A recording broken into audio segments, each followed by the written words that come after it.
Un peu de silence, s'il vous plaît.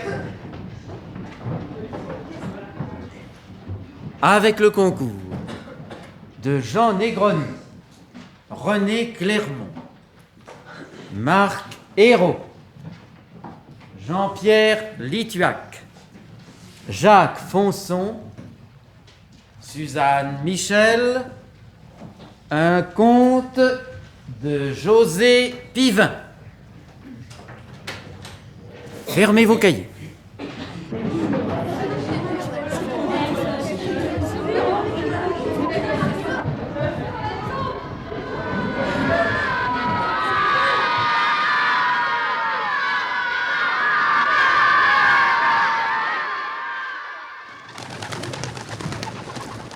Ils étaient 4 musiciens déambulants.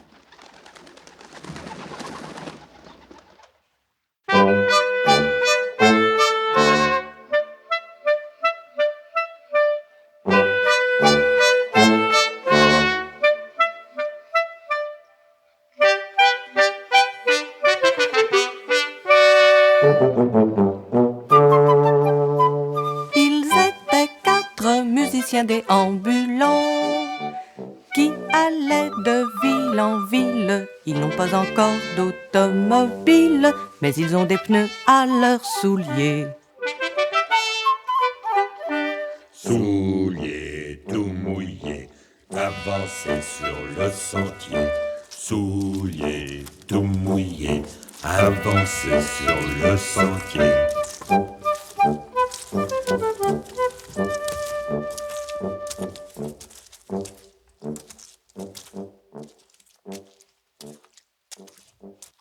Le lundi à Chéveny. Le mardi à Garosy.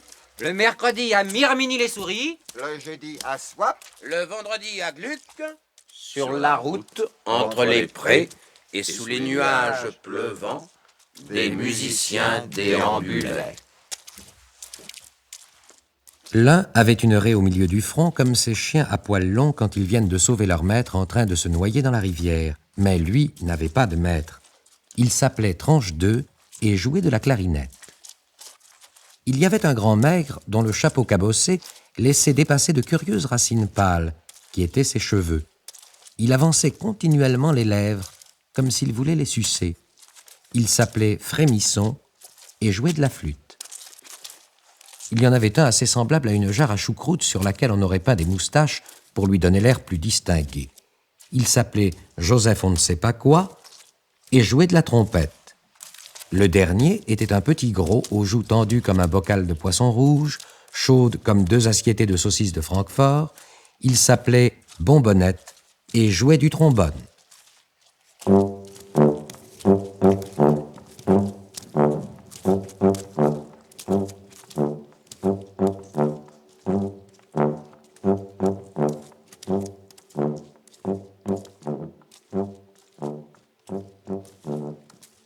Ils étaient 4 musiciens déambulants. Dites donc, les amis, il commence à pleuvoir. Tiens, je m'en étais pas aperçu. Toi, Frémisson, avec ta tête à regarder par-dessus les haies, on sait que tu vas toujours plus loin que les autres. Alors, je t'assure, Joseph, je n'avais rien senti. D'ailleurs, c'est une pluie si fine, j'aurais très bien pu croire que c'était mes cheveux qui retombaient sur mes joues. C'est bien ce que je pensais, Frémisson était occupé à se construire un rêve au coin du feu. Ce ne serait pas une mauvaise idée. Avec cette brume et le petit vent qui voyage sur ce plateau. Oh, je me sens parcouru par les courants d'air, comme si j'avais 1000 flûtes à la place des eaux. Te rends-tu compte que nous voici déambulant sur une route déserte? Entre des prairies désertes? Sur un plateau désert? Sans un sou dans le porte-monnaie? Et sans un morceau de pain dans nos baluchons? Oh, as-tu fini de croasser comme un corbeau en hiver? Ah, c'est que je commence à lui ressembler, Bonbonnette. Le plumage luisant, frangé aux manches, et le ventre creux. Et moi, crois-tu que je suis plus heureux que toi? J'en sais rien. Mais tu le parais. Même vide, ton ventre reste rond comme une marmite pleine. Oh, mes enfants, si cette brume grise pouvait se transformer en édredon rouge. Il commence à faire sombre. Jamais nous ne pourrons jouer dans les rues de la prochaine ville aujourd'hui. Nous arriverons trop tard. Et nous nous passerons encore une fois de souper. Pas de bon lit. Pas de saucisses chaudes. Hé, là-bas! Marchez pas si vite! J'ai mal aux pieds! C'est l'hiver. Entre les prés, la brume aux dents, nous sommes 4 musiciens déambulants. Mes amis, un arbre. Nous allons pouvoir nous abriter. C'est vrai, il vient de sortir de la brume comme un grand parapluie. Oh, c'est un sapin, nous allons être au sec là-dessous. Cela ne nous donnera pas à manger. Ah, nous pouvons continuer à marcher jusqu'à la ville sans s'arrêter, si tu veux, Joseph. Mais c'est encore loin, tu sais. Attendez-moi! Tu vois, Tranche 2 a mal aux pieds. Il n'arrive pas à nous suivre. Non, il faut qu'il se repose un peu. Allons l'attendre sous le sapin. Ce sera plus agréable qu'ici sous la pluie. C'est ça, courons. Ne courez pas! Ne courez pas! On t'attendra sous le sapin, là-bas. On voit bien qu'ils n'ont pas les pieds écorchés. Les souliers pleins d'eau. Et regardez-les courir dans la brume. Le manteau ouvert comme une boîte de conserve. Courez, courez, abandonnez-moi. Bah, je vous préviens qu'un jour, je vous abandonnerai aussi.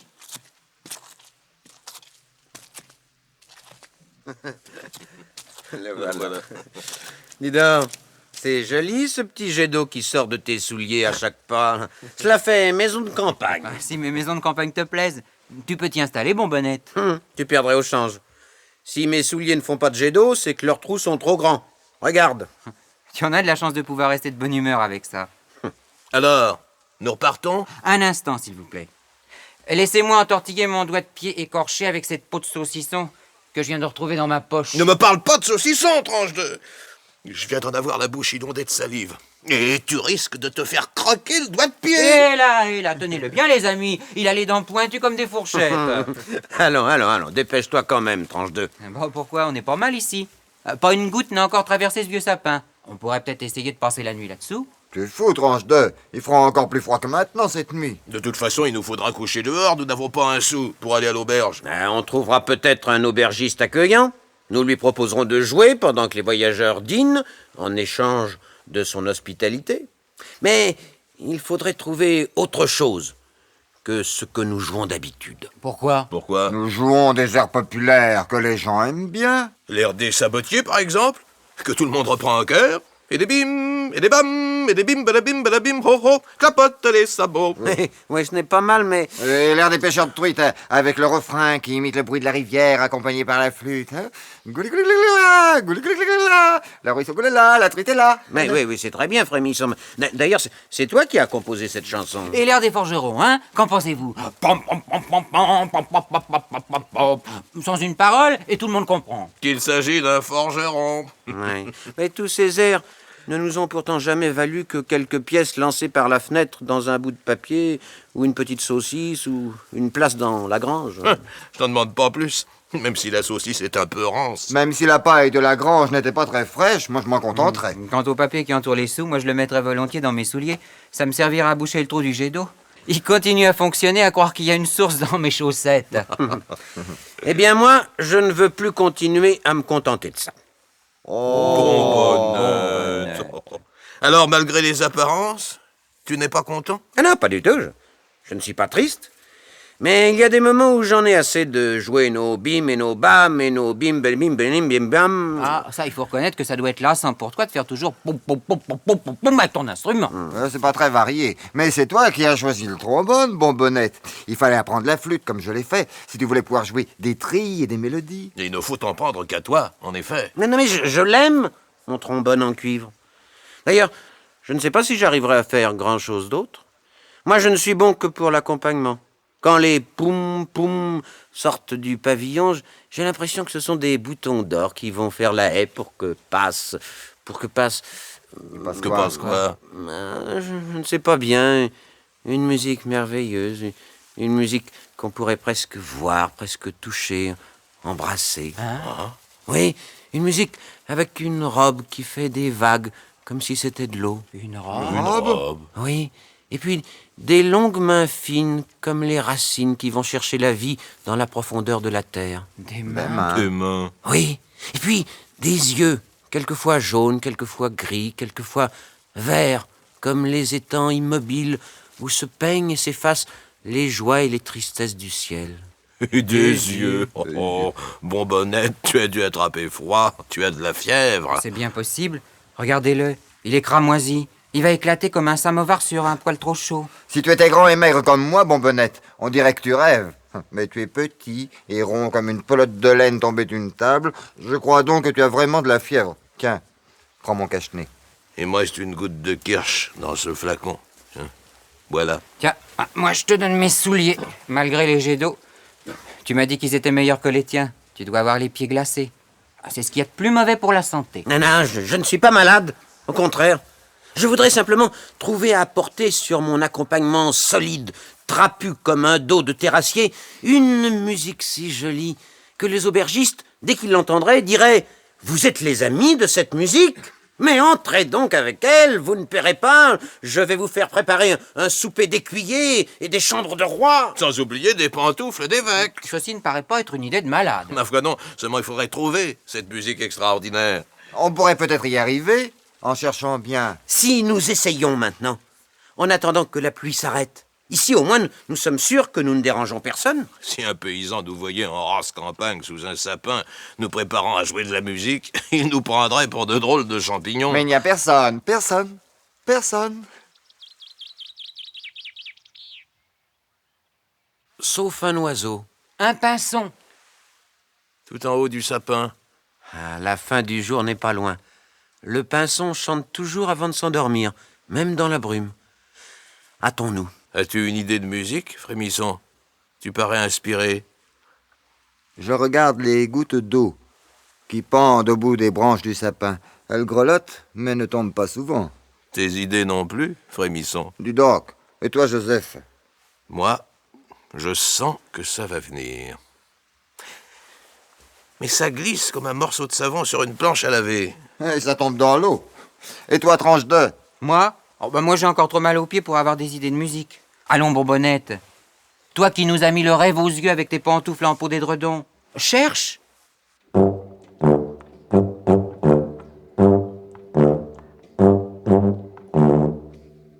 Je ne peux faire que l'accompagnement. Allons, ne parlons plus de cette musique capable de rendre généreux les aubergistes avares. Et puisque nous avons sorti nos instruments, voyons si nos airs habituels plairont à un petit oiseau. Sur le sapin né de la brume, sur le plateau où il pleuvait, les musiciens au nez glacé jouaient pour quelques plumes d'oiseaux perchés. Il y avait un grand maigre qui s'appelait Frémisson et jouait de la flûte.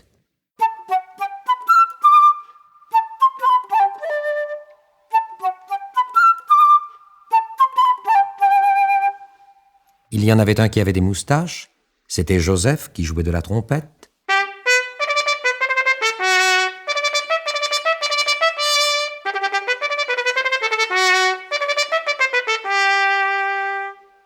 Il y avait celui à l'arrêt au milieu, celui qu'on appelait tranche 2, qui jouait de la clarinette.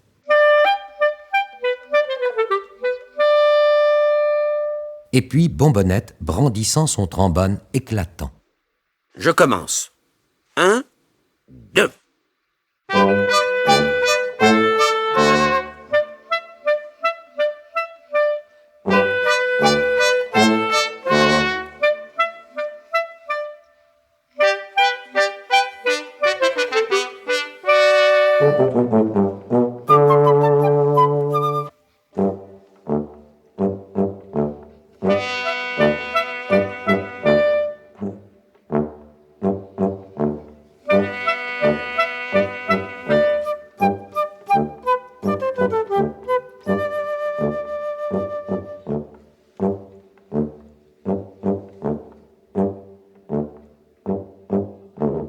C'était la chanson de route des 4 musiciens déambulants de ville en ville. Le lundi à Chéveny, le mardi à Garosy, le mercredi à Mirminy-les-Souris, le jeudi à Swap, le vendredi à Gluck, le samedi à Stopf et le dimanche à Si. Je veux dire assis par terre, dans les bois ou dans les champs, car le dimanche, nous nous reposons comme tout le monde. N'est-ce pas, petit oiseau là-haut? Tendez vos chapeaux! Un petit sou, s'il vous plaît. Oh! Le dégoûtant. Vous avez vu ce qu'il a fait dans mon chapeau? Et dans le mien? Et dans le mien? Montrez-moi, je n'ai rien. Pardi, tu avais gardé ton chapeau sur la tête, mon bonnette. Eh, mon trombone est trop encombrant, mais montrez. Et qu'est-ce que tu veux voir? Tiens, mets le nez dedans. Ce n'est pas sale. Regardez.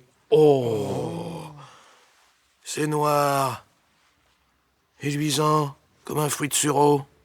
Ah, moi, ça ressemble plutôt à une baie d'érel. C'est tout rouge. Moi, une boule de gui, c'est tout blanc. Et moi, tu ne me donnes rien, petit oiseau. Je sais bien que je ne fais que l'accompagnement, mais si tu savais quelle belle musique j'imagine dessus.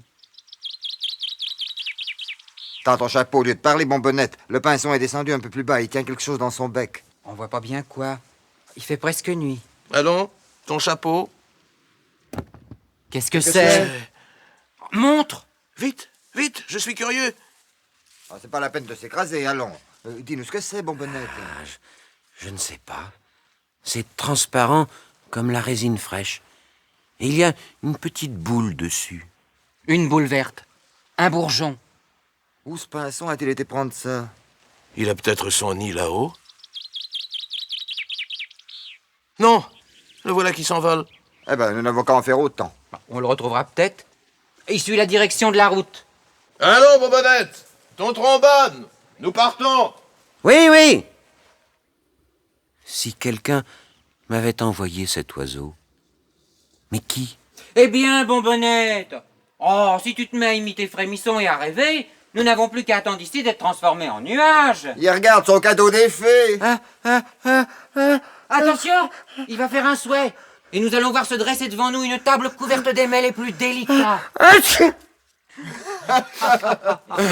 Ah, mais non, allons, ne vous moquez pas tout le temps de ce que vous ne connaissez pas. On voit plus à 100 pas devant soi. Il est temps de s'en aller. Sur la route qu'on distingue à peine dans cette brume, les 4 musiciens sont repartis.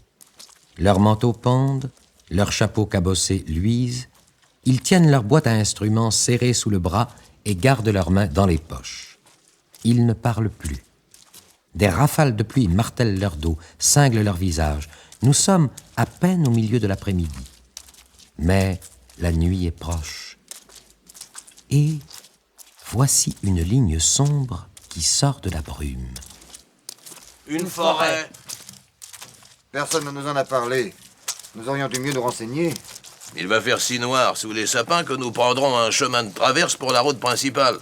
Bon, on verra bien. Oh, bah bien sûr, toi avec le cadeau des fées, tu es sûr de pas te tromper. Voici la forêt. Oh, quelle humidité.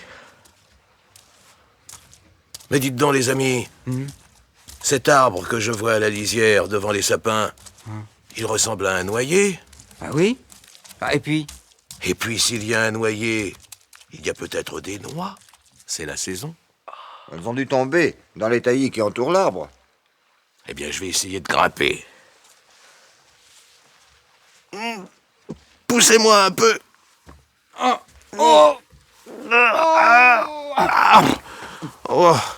Oh, c'est impossible. La première branche est trop haute. Et le tronc est glissant comme une limace. Oh, si j'étais un écureuil. Tu serais pas un musicien? Au moins, je pourrais manger. Mange toujours la baie que t'as lancé l'oiseau. Ouais, tu as raison, ça m'occupera les dents.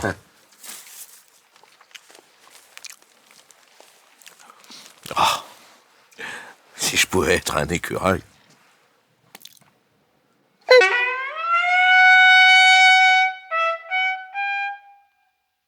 Joseph, où es-tu?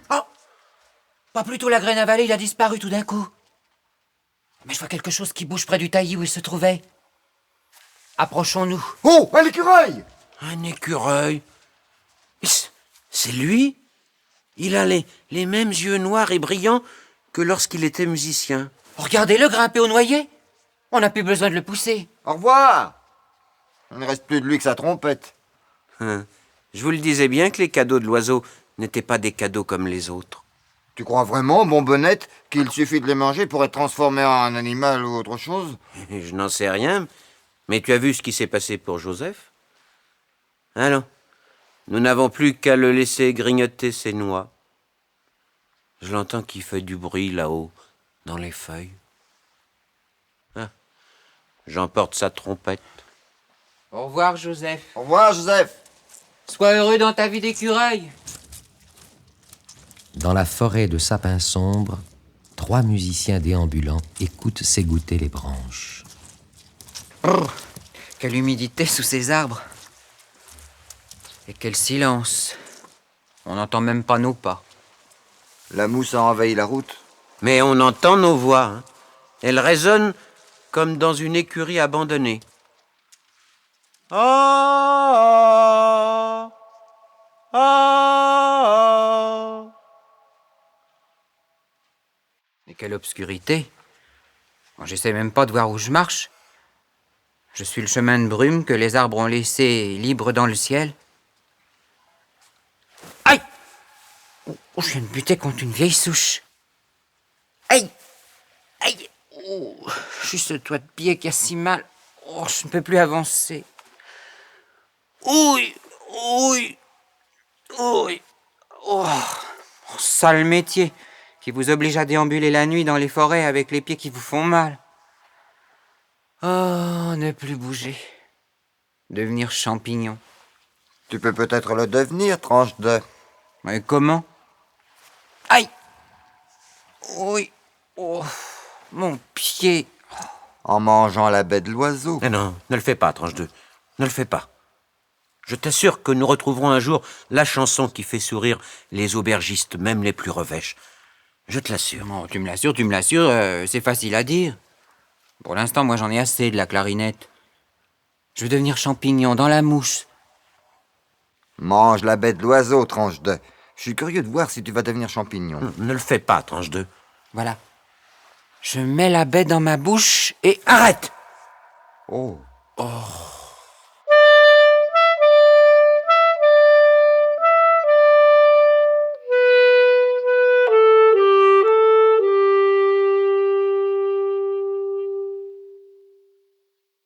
Recule, Bonbonnette, tu vas l'écraser.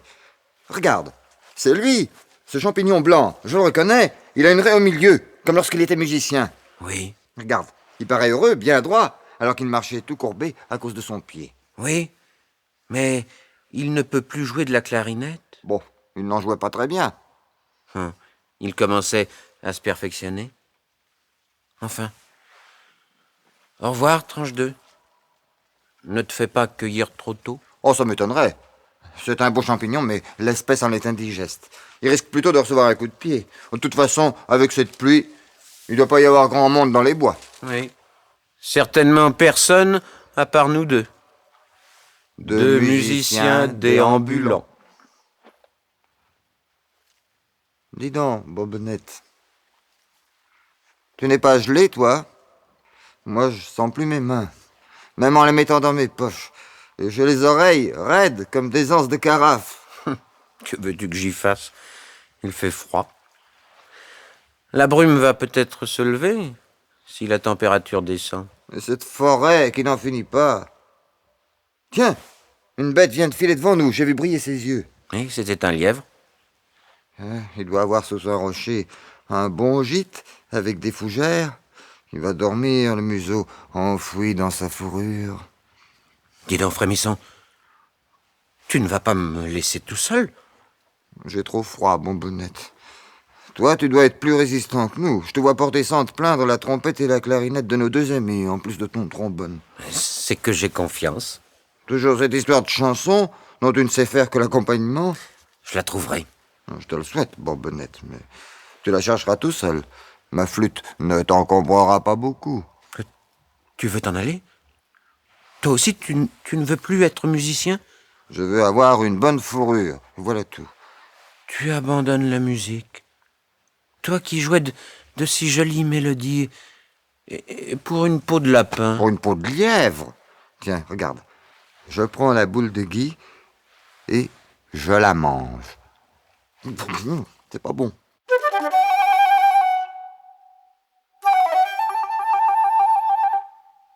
Il est parti.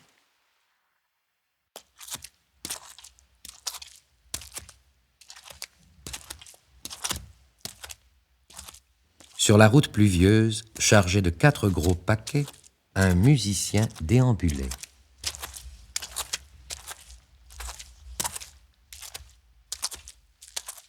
Longtemps, le musicien marcha entre les grands sapins de la forêt.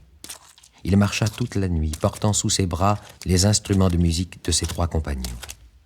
Il faisait très froid. Ses doigts, crispés pour retenir l'attirail, gelaient.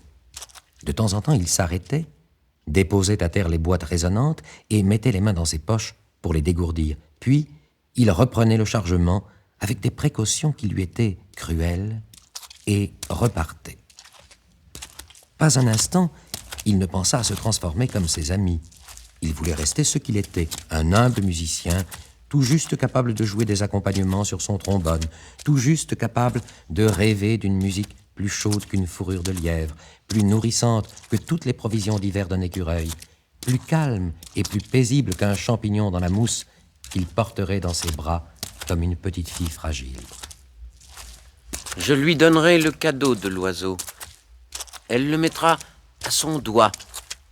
Et sur notre passage, tous les aubergistes souriront devant leur auberge et nous feront de grands saluts en nous demandant d'entrer.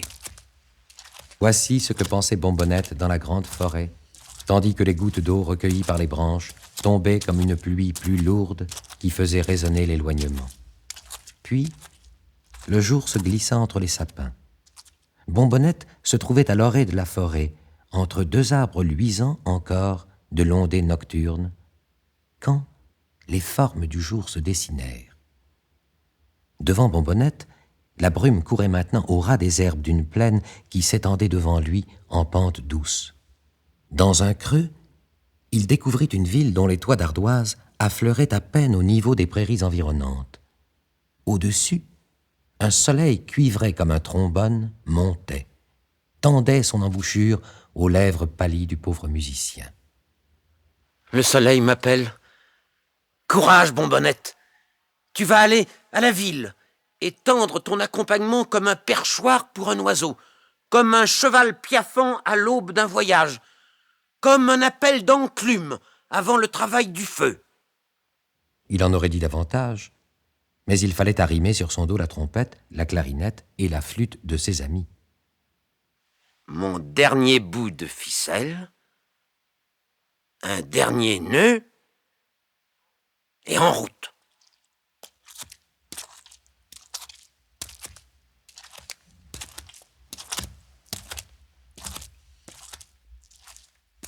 Et c'est ainsi que s'achève cette nuit pluvieuse.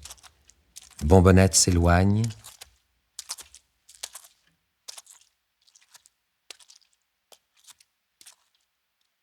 Ils étaient 4 musiciens déambulants.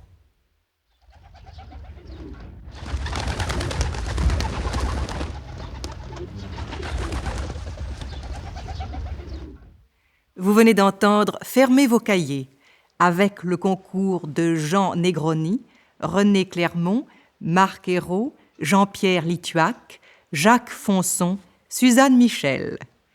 Chef opérateur du son, Jean Jusforgue. Collaboration technique, Jean-Claude Hoffmann. Assistant, Daniel Long.